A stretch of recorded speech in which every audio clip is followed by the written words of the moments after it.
said when he noted that these are the days that try men's soul. Father, I pray as a pastor that I will not be a summer soldier or a sunshine patriot, but let me stand up and let us all, pastors that are here and everyone that is here, stand up as a great army. There is an army rising in America. Thank you for the leadership that we have felt tonight. Thank you for Mike Huckabee. Thank you for Matt Staver. Thank you for all these other speakers that have moved our hearts, and your word has gripped our souls.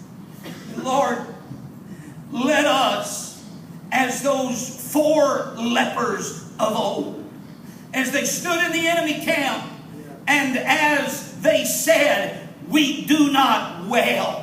What we are doing is not right.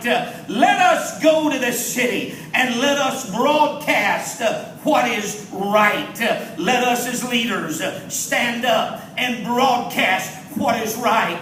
Give us, God, the courage of David and the wisdom of Solomon to stand for you. And Lord, let it happen from Washington, D.C. to New Orleans, Louisiana. Let it happen right here in our state, from Monroe to Baton Rouge, from New Orleans to Lake Charles. Let it happen from Shreveport to Tallulah, from Richer to Rayville. Let it happen from Rayne to Winfield, all over Louisiana. Let pastors, let church members, let people stand with the heart of God and declare your word. And let us stand in our pulpits as watchmen on the wall and be what you want us to be. God bless America. In Jesus' name, amen.